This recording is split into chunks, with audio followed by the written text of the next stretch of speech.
Have you devalued God's presence with your apathy?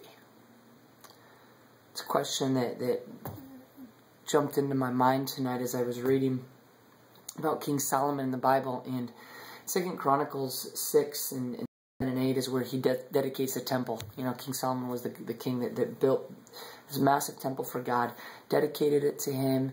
He was kind of the one that said, I'm going to use my money for the house of God rather than my palace and other things. And I mean, he got the palace and everything too, but almost all of chapter 6 is about him begging for God's attention, saying, God, will you hear us? Will you listen to us? Will you see us?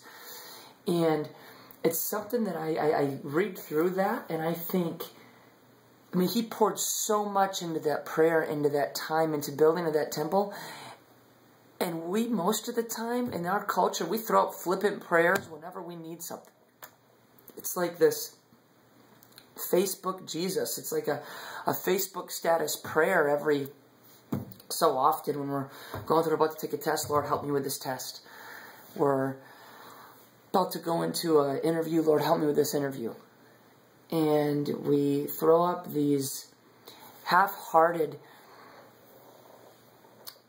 attempts at what we want to say is a relationship with God, and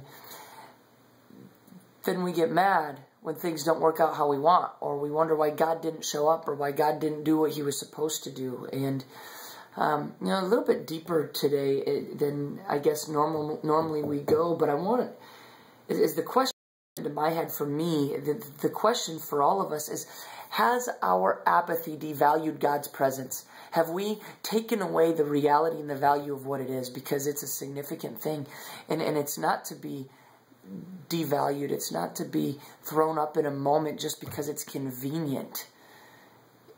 God's presence is to be understood and valued in such a way that we realize the significance of the fact that this is, we're not talking about a golden calf that someone created and that we put up in a statue that we look at. We're talking about God, the creator of the universe.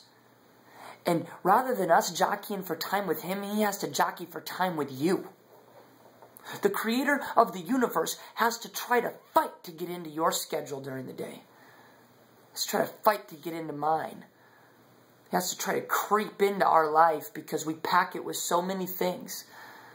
We fill it with so much stuff, and then we sit there and we throw up our apathetic, flippant prayers thinking that God's this vending machine and punch the right buttons and put in the dollar of prayer on the right buttons, and boom, slam, bam, thank you, sir, give me what I need. Crazy part is after he says this, and we're going to talk about this Wednesday night,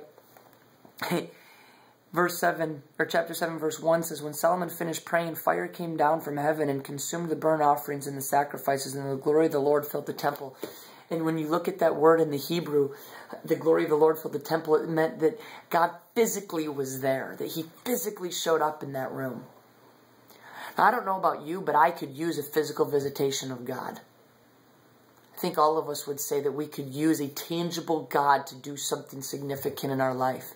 The difference is I think he's waiting for us to do something tangible to receive it.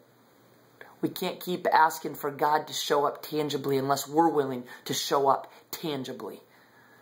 And understand that a flippant prayer throughout the week and singing a couple songs in our church service isn't giving the proper value to the presence of God.